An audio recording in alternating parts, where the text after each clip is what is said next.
Hello नमस्कार, जय सीताराम, जय बिहार। कैसे हैं आप लोग दोस्तों? आपका एक बार फिर से स्वागत है मेरे channel BPSC with Sweety Singh में, जिसमें चर्चा होती है और जिसमें हम लोग बीपीएससी से लेकर जितने भी वनडे एग्जाम्स है उस पर भी फोकस करते हैं। अभी जो हमारा वीडियो जो एनसीईआरटी सीरीज चल रहा है, चूंकि वीडियो थोड़ी सी लेट से आई है उसके लिए सॉरी टू ऑल। और यहाँ पे बीपीएससी पीटी के अलावा अगर आप एईडीओ है, बिहार एसआई जो कि आ गया है, फॉर्म भी फिलअप हो रहा है, बिहार एसएससी है एंड ऑल वनडे एग्जाम्स के लिए आपको जो है वो ये बुक एनसीईआरटी की बुक पढ़नी सबसे ज्यादा जरूरत है। अगर आप इस बुक के साथ गो थ्रू होके जो है हिस्ट्री कंप्लीट कर लेते हैं और इसके साथ आप वनडे एग्जाम्स की जो क्वेश्चन सीख जाती है, जैसे कि आप यहाँ पे ये घटना चक्र की सीरीज ले सकते हैं, तो उससे अगर आप प्रैक्टिस कर लेते हैं तो इससे जो है आपका हिस्ट्री कंप्लीट हो जाता है। और रही बात ये एसके पांडे सर की बुक की, तो वो मैंने ऑलरेडी उस बुक की जो है ऑलमोस्ट पार्ट जो है मेरे चैनल पे अपलोड हो चुकी है, डन हो चुका है। तो आप जाके प्लेलिस्ट देखेंगे, प्लेलिस्ट चेक करेंगे तो उसमें मिल जाएगा आपको। तो ये अगर 3 चीज आप कर लेते हैं, इसके पांडे सर की बुक है, ये एनसीईआरटी की सीरीज है और इसके साथ अगर घटना चक्र से क्वेश्चन प्रैक्टिस कर लेते हैं तो आपका हिस्ट्री जो है वो आपको 95% तैयार हो जाता है। 95% तक हिस्ट्री जो है वो तैयार हो जाता है। तो चलिए आज हम लोग बात करेंगे, हमारा जो सेकेंड पार्ट तक अपलोड हो चुका है, अब हम थर्ड पार्ट की तरफ बढ़ते हैं। और एनसीईआरटी नोट्स जो कि अरिहंत का है और वो आपको इसका पार्ट 3 है, चैप्टर 1 हम लोग कर रहे हैं। और हम लोग आज इसमें देखेंगे कि हम लोगों ने यहाँ तक जो है विदेशी यात्रियों का, यूनानी और रोम यात्रियों का वर्णन हमने देख लिया था। अब हम चीनी यात्रियों का वर्णन देखेंगे, क्योंकि चीनी यात्री जो यहाँ आए, भारत में आए, वो बौद्ध धर्म से प्रभावित होके आए और बौद्ध धर्म के पुस्तकों को बटोरने यहाँ से आए और यहाँ से जो है बौद्ध धर्म का ज्ञान जो है ज्ञान अर्जन करने के लिए यहाँ पे आए। इसी क्रम में कुछ जो है इंपॉर्टेंट हो जाते हैं, तो हम चीनी यात्री का विवरण देखते। सबसे पहला आया फाहियान। सबसे पहला कौन आया? फाहियान आया। और ये कब से कब तक आया? तो 399 से लेकर 414 ईस्वी तक यहाँ पर आया है। और इसको जो है ये क्यों इंपॉर्टेंट है? तो ये पहला चीनी यात्री था जो भारत आया था। और किसके समय में आया था? तो चंद्रगुप्त मौर्य के समय में आया था। चंद्रगुप्त द्वितीय के समय में, चंद्रगुप्त द्वितीय के समय में आया था। फाहियान किसके समय आया था? पहला चीनी यात्री था, चंद्रगुप्त द्वितीय के समय में आया था। और इसकी रचना है फू क्यो की। फू क्यो की जो इसकी रचना है, इसके बारे में, इससे हमें जो है पाटलिपुत्र की तत्कालीन जो राजनीतिक व्यवस्था थी, आर्थिक व्यवस्था थी, उन सब के बारे में जो है हमें एक अच्छी और सारगर्भित जानकारी मिलती है तो ये फाहियान के ग्रंथ से। अब हम देखते हैं सेकंड चीनी यात्री की बात करते हैं। यहाँ पे इतना ही चीज याद रखना है, पहला चीनी यात्री था, कब से कब तक आया था, किसके समय आया था और उसकी रचना क्या है। इन्हीं से क्वेश्चन जो है वनडे एग्जाम्स में बनते हैं। नेक्स्ट वी प्रोसीड सेकंड आया था हेनसांग। कौन आया था? हेनसांग। और हेनसांग कब से कब तक? तो 629 से 645, 629 से 645 तक ये हेनसांग का काल था। और ये किसके समय में आया था? हर्षवर्धन। अब देखिए ये बहुत बार क्वेश्चन पूछा गया है क्योंकि ये कंफ्यूजिंग क्वेश्चन है। पूछ देगा कि फाहियान किसके साथ आया था, कम से कम मैचिंग में, मैच दो फॉलोइंग में पूछ देता है, फिर ऐसे भी पूछ देता है। तो फाहियान, चंद्रगुप्त द्वितीय। और अगर आपको ऐसे याद करने में दिक्कत हो तो एक ट्रिक जो मैंने अपनाया है वो आप याद कर सकते हैं। हर्षवर्धन हेनसांग, ह से हर्षवर्धन, ह से हेनसांग। तो अगर आपको ये वाला याद हो गया, हर्षवर्धन हेनसांग याद हो गया, तो ये तो आपको पता ही है चंद्रगुप्त द्वितीय हुए, तो फिर याद करने में आसानी होगी। तो हेनसांग सेकंड आता 629 से 645, हर्षवर्धन के समय में आता है और ये रचना करता है सी यू की। ये रचना भी बहुत बार पूछा गया है। फू क्यों की किसका है? फाहियान का है। तो कैसे याद रखना है? फ से फू, फ से फाहियान। तो यहाँ पे आप उसको, यहाँ पे राइमिंग मैच हो रही है तो आप यहाँ पे इसे याद कर सकते हैं। और सी यू की हेनसांग, इसको एक उपाधि मिली है हेनसांग को, यात्रियों का राजकुमार। वेरी इंपॉर्टेंट, बहुत बार ये जो है उपाधि से क्वेश्चन पूछा जाता है। तो यात्रियों का राजकुमार किसको कहते हैं? तो हम लोग कहते हैं हेनसांग को। इसने भारत को जो है इंतु कहा है। ये भी क्वेश्चन पूछा गया है, बहुत बार पूछा गया है क्वेश्चन में। मैंने वही चीजें यहाँ पे लिखी जो आपके क्वेश्चन जो है एग्जाम्स में बनते हैं।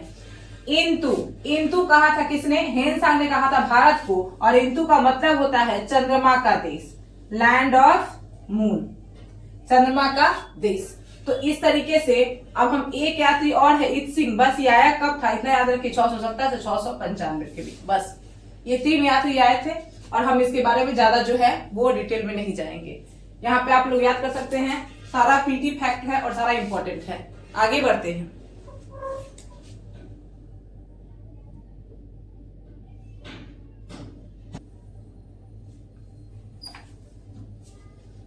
नेक्स्ट हम देखते हैं, अब हम अरब यात्रियों को देख लेते हैं। कुछ अरब यात्री भी आए हैं, लेकिन इनका हम डिटेल तब पढ़ेंगे जब हम इसी पुस्तक की मध्यकालीन भारत का जो सीरीज है जब आएगा इसमें वो चैप्टर उसमें पढ़ेंगे। अरब यात्री जो देख लेते हैं, 2 यात्री हैं, अल बेरूनी है और इब्न बतूता है। इब्न बतूता की एक पुस्तक है, पूछा जाता है किताबुल हिंद। किताबुल हिंद, तो इसके बारे में पूछा जाता है तो ये किसकी पुस्तक है, तो इब्न बतूता की। इसके बारे में डिटेल हम जो मध्यकालीन भारत पढ़ेंगे इसमें तब उसमें पढ़ेंगे। नेक्स्ट हम आते हैं आधुनिक इतिहास लेखन, ये बहुत इंपॉर्टेंट है। यहाँ पे क्या है, सबसे पहले आधुनिक इतिहास लेखन में जो सबसे पहला पुस्तक था जिसका अनुवाद किया गया था वो था ब्रिटिश ईस्ट इंडिया कंपनी की तरफ, वो था मनुस्मृति। मनुस्मृति जो है वो जो वैदिक धर्म का सबसे प्रमुख पुस्तक है और इसका सबसे पहले ब्रिटिश ईस्ट इंडिया कंपनी के द्वारा इसका अनुवाद कराया गया था। और ये अनुवाद क्या नाम है इसका, a code of gentoo laws. पूछा जाता है, मैंने स्टार लगा दिया इस पर क्योंकि ये पूछा जाता है question. A code of gentoo laws किसका जो है वो अनुवाद है, तो वो अनुवाद है मनुस्मृति का। या फिर ऐसे क्वेश्चन पूछ देगा कि मनुस्मृति का ब्रिटिश अनुवाद पे अंग्रेजी में अनुवाद को क्या कहते हैं, तो वो कहते हैं a code of gentoo laws. कब किया गया था, 1776 में। ये इंपॉर्टेंट नहीं है। नेक्स्ट देखते हैं। नेक्स्ट यहाँ पे हम एशियाटिक सोसाइटी की बात करते हैं। एशियाटिक सोसाइटी की स्थापना होती है कब, तो 1784 में होती है। 1784 में होती है एशियाटिक सोसाइटी, बंगाल में होती है। एशियाटिक सोसाइटी और बंगाल की स्थापना होती है। यहाँ पे क्या है, इसकी स्थापना होती है ताकि जो एशिया की, जो कि भारत की पुस्तकें हैं उनका जो है वो अनुवाद किया जा सके, ब्रिटिश में अंग्रेजी में अनुवाद किया जा सके। इसी के लिए इसकी स्थापना हुई थी एशियाटिक सोसाइटी, 1784 बंगाल। पूछा जाता है। तीसरा है, पहला जो अनुवादित होने वाला जो ये नॉर्मल पुस्तक है मनुस्मृति के बाद, वो है अभिज्ञान शाकुंतलम। अभिज्ञान शाकुंतलम जो है वो कालिदास की रचना है और आपको पता है संस्कृत में है और इसको अंग्रेजी में अनुवाद किया गया था। और किसके द्वारा अनुवाद किया गया था, तो विलियम जोन्स के द्वारा। याद रखना है, विलियम जोन्स के द्वारा जो है, जिसके द्वारा एशियाटिक सोसाइटी की भी स्थापना की गई थी, उसी के द्वारा अभिज्ञान शाकुंतलम की जो है अंग्रेजी अनुवाद किया गया था। पूछा जाता है तो यहाँ पे आपको विलियम जोन्स याद रखना है, अभिज्ञान शाकुंतलम। अब यहीं पे आता है श्रीमद् भागवत गीता। श्रीमद् भागवत गीता जी का जो है अनुवाद अंग्रेजी में हुआ और ये किसने किया, तो चार्ल्स विल्किंस ने किया। ये याद रखना है नाम। इन दोनों से वनडे एग्जाम्स में क्वेश्चन पूछे जाते हैं, इसलिए मैंने इस चीज को ये सर्किल भी कर दिया है। विल्किंस, चार्ल्स विल्किंस ने किया था श्रीमद् भागवत गीता जी और विलियम जोन्स ने किया था अभिज्ञान शाकुंतलम। अब हम आगे बढ़ते हैं और देखते हैं अगला स्लाइड।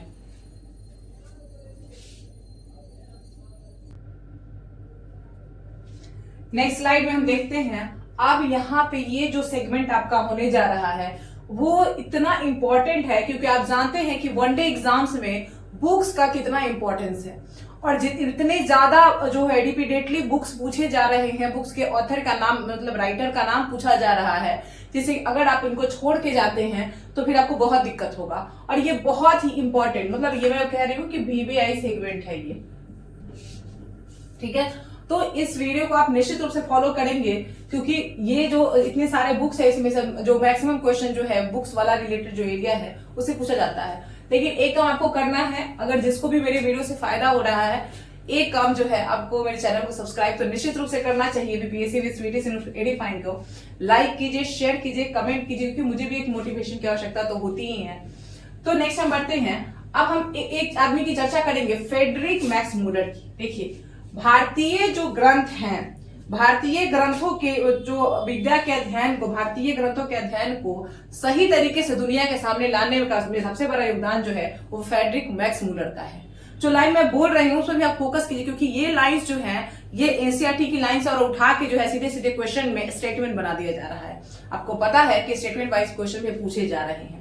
तो मैक्स मूलर का बहुत बड़ा योगदान है। उन्होंने जो है अधिकांश जीवन तो इंग्लैंड में व्यतीत किया था, लेकिन जब वो भारत में आए और भारत के जो विशाल साहित्य को उन्होंने समझा, देखा, तो उन्होंने इसकी बहुत ज्यादा तारीफ की और उन्होंने जितने भी बुक को अनुवाद किया था, और अलग भी राइटर ने उनके समय के जो भी राइटर ने बुक लिखा था, उन सब को मिलाकर उन्होंने एक बुक को पब्लिश किया जिसका नाम था, एक सीरीज है ये, sacred book of the east, sacred books of the east.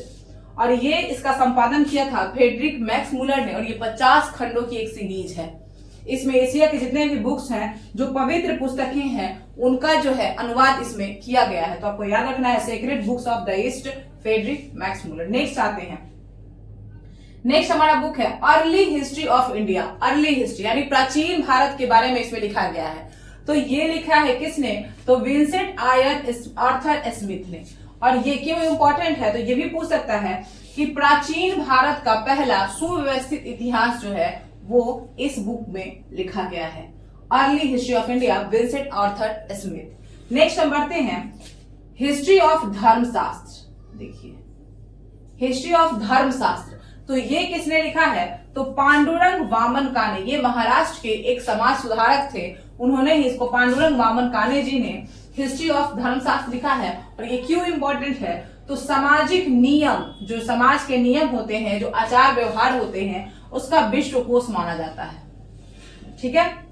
Indo Aryans, आर्यों के बारे में भारत के मूल निवासियों से क्या संबंध था, उसके बारे में राजेंद्र लाल मित्र जी जो हैं वो लिखते हैं इंडो आर्यंस पुस्तक। देखिए आप अगर एक दिन तैयारी करने बैठिएगा तो आपसे पॉसिबल नहीं है चीजें। आप डे बाय डे जो है, इसीलिए मैं कोशिश कर रही हूँ छोटा छोटा वीडियो ही आपके सामने लाऊं, ताकि जो है आप डे बाय डे में अगर इन चीजों से गो थ्रू हो जाते हैं और क्वेश्चन प्रैक्टिस करते हैं तो निश्चित रूप से जो है आप एग्जामिनेशन के दिन तक जो है एक बेटर तैयारी के साथ आएंगे। जैसे आप देखिए अभी बीएससी और जो 72वीं की पीटी है वो भी, इसमें भी 1 साल है, एईडीओ है 4-5 महीना है, बिहार एसआई 5-6 महीना मैक्सिमम, 5 महीना तो मैक्सिमम मान के चलिए, बिहार एसएससी है। तो ये सारे एग्जाम्स एक दिन में नहीं होने जा रहे हैं, इसीलिए आपको इसमें जो है, और हिस्ट्री सबसे बड़ा पार्ट होता है जीके जीएस के बाद, तो आप अगर हिस्ट्री के साथ अच्छे से गो थ्रू हो जाते हैं तो निश्चित रूप से जो है आप एग्जाम के एक बड़े पार्ट को कवर कर रहे हैं। नेक्स्ट स्लाइड में बढ़ते हैं हम।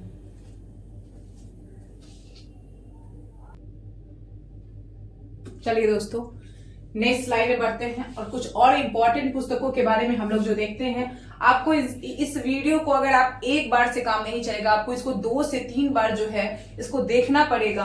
और इसके साथ मैं आपको सजेशन देती हूं कि आप जो है वो घटना चक्र की पुस्तक आप साथ में रखें, इसको आप 2-3 बार देखें और उसके बाद घटना चक्र का बुक वाला सेगमेंट जो है उसको भी आप जरूर देखें, तभी आपको जो है ये क्वेश्चन जो है प्रैक्टिस कर पाइएगा, क्योंकि बहुत इंपॉर्टेंट सेगमेंट है ये।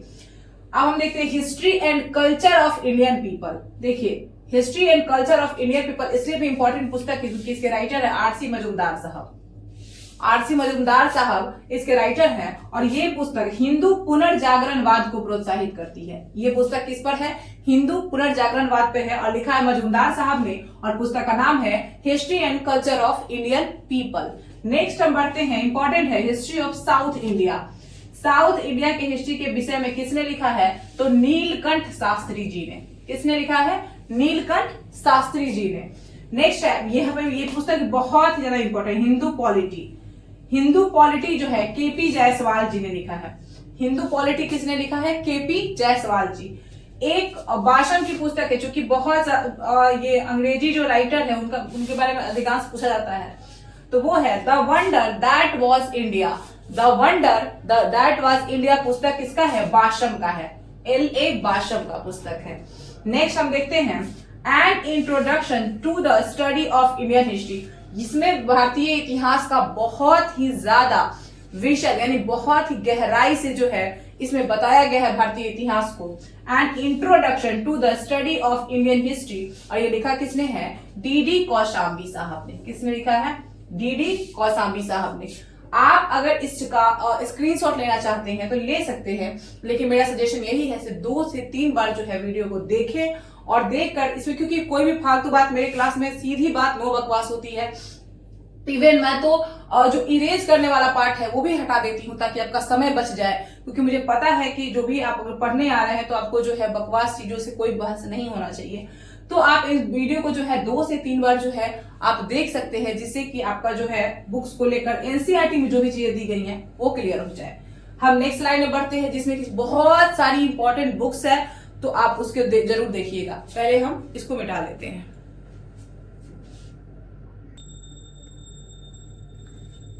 चलिए दोस्तों, अब जो सेगमेंट है ये बहुत आपको पता है बुक का सेगमेंट है। बुक जो है किसी भी एग्जाम में 1-2 क्वेश्चन तो बुक से आते ही हैं, तो आपको जो है वो 1-2 क्वेश्चन सिक्योर करना है और इस वीडियो को बहुत बार, मतलब 2-3 बार रिपीट करके तो आपको देखना ही है। लेकिन एक काम और करना है, अगर आपको फायदा हो रहा है तो फिर आपको चैनल को सब्सक्राइब तो जरूर करना है। हम आगे बढ़ते हैं, पहला बुक देखते हैं, मुद्रा राक्षस। मुद्रा राक्षस जो है चंद्रगुप्त मौर्य के बारे में बताता है और इसके लेखक हैं विशाख दत्त। मुद्रा राक्षस के लेखक कौन है? विशाख दत्त। नेक्स्ट है राज तरंगिणी, सबको पता है, कलहन की पुस्तक है। कश्मीर के इतिहास की जानकारी मिलती है इससे, तो राज तरंगिणी कलहन की पुस्तक है। कथा सरित सागर, कथा सरित सागर सोमदेव। कथा सरित सागर किसकी पुस्तक है? सोमदेव की। इसके बाद है कामसूत्र, कामसूत्र वात्सायन, वात्सायन की पुस्तक है, कामसूत्र वात्सायन। नेक्स्ट है प्रश्नोत्तर मालिका, ये थोड़ा सा कम फेमस है, ये अमोघ वर्ष की पुस्तक है। किसकी पुस्तक है? अमोघ वर्ष। नेक्स्ट है स्वपन वासवदत्तम, ये भास की पुस्तक है। स्वपन वासवदत्तम किसकी पुस्तक है? भास की। बहुत बार एग्जाम में पूछे गए हैं। बुद्ध चरित्र जो है वो अश्वघोष की रचना है। बुद्ध चरित्र किसकी रचना है? अश्वघोष की। नेक्स्ट हम बढ़ते हैं नाट्य शास्त्र। नाट्य शास्त्र किसकी पुस्तक है? भरत मुनि की। नाट्य शास्त्र किसकी पुस्तक है? भरत मुनि की। इसके अलावा है विक्रमोर्वशीयम और रघुवंशम। इसके अलावा अभिज्ञान शकुंतलम, ये सब किसकी पुस्तक है? तो कालिदास की। किसकी पुस्तक है? कालिदास की। अमरकोश, अमरकोश अमर सिंह, अमरकोश अमर सिंह। पंच सिद्धांतिका और बृहद संहिता बहुत इंपॉर्टेंट है, बहुत बार पूछा गया है। ये दोनों पुस्तक है वराह मिहिर की।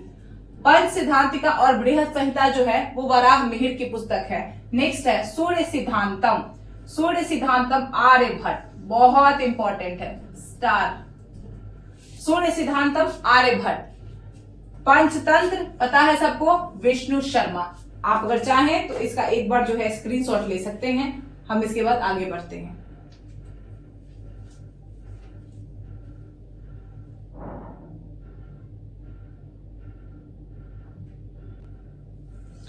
चलिए दोस्तों, अब ये हमारी आज की लास्ट स्लाइड है और इसको हम देखेंगे कि ये सारी पुस्तक और हमारे पास है पुस्तकों की एक बहुत ही अच्छी सीरीज है आपके पास। ये जो वीडियो अगर आप देखेंगे तो आपका 50% जो है वो पुस्तकों की तैयारी हो जाएगी और बाकी पुस्तकों के लिए मैं अपने चैनल पे मैंने जो है एस के पांडे सर की बुक, एस के पांडे को कराई है।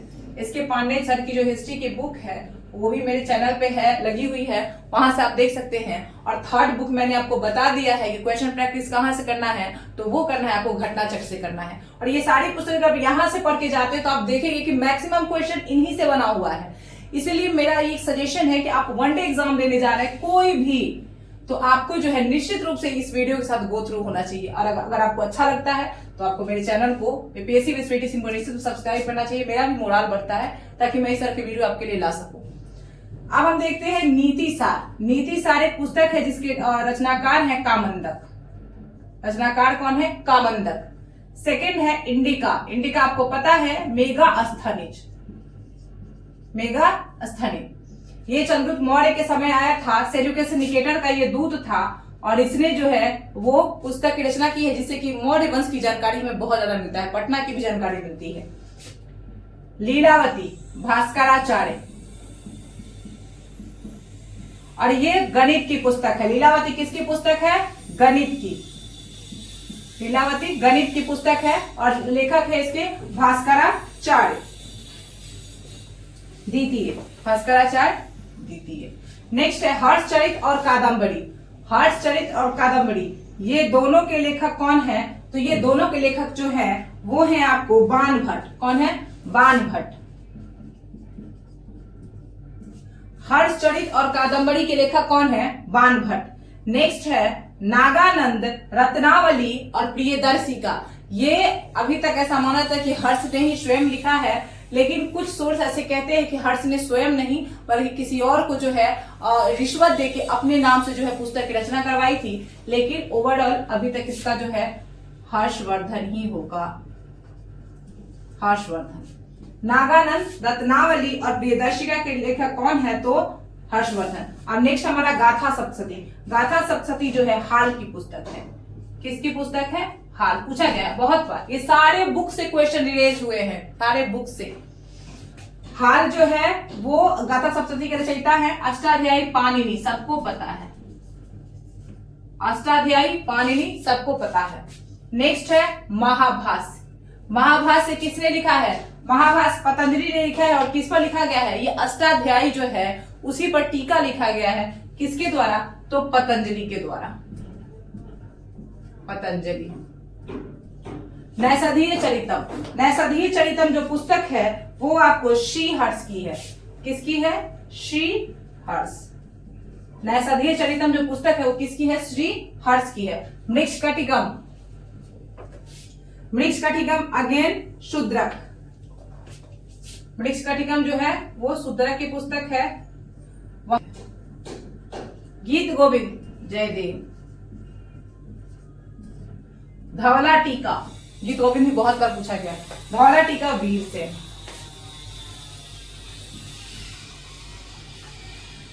धवला टीका वीर से। तो इसका आप एक बार स्क्रीनशॉट ले लीजिए। और इसी के साथ आज के लिए सबको थैंक यू जितने भी इसको वॉच किया है। And a kind request to you from me कि बीपीएससी विद स्वीटी सिंह आप इस चैनल को निश्चित सब्सक्राइब कीजिए। मुझे भी एक मोरल मिलता है ताकि मैं इस तरह के वीडियो आपके लिए ला सकूं। और ये बहुत ही इंपॉर्टेंट वीडियो है। जितने भी लोग जो है वनडे एग्जाम्स की तैयारी कर रहे हैं तो इसका जो है आप स्क्रीनशॉट ले सकते हैं। वीडियो को 2-3 बार देख सकते हैं ताकि जो है आपका जो है वो एक कॉन्सेप्ट क्लियर हो सके। तो आप इसका स्क्रीनशॉट ले लीजिए। और मैं स्वीटी सिंह अब यहीं पे अपने क्लास को खत्म करती हूँ। हमारी मुलाकात होगी अब फिर एक अगले वीडियो में। तब तक के लिए जय सीताराम, जय बिहार। पढ़ते रहिए, मस्त रहिए, व्यस्त रहिए। जय श्री राम।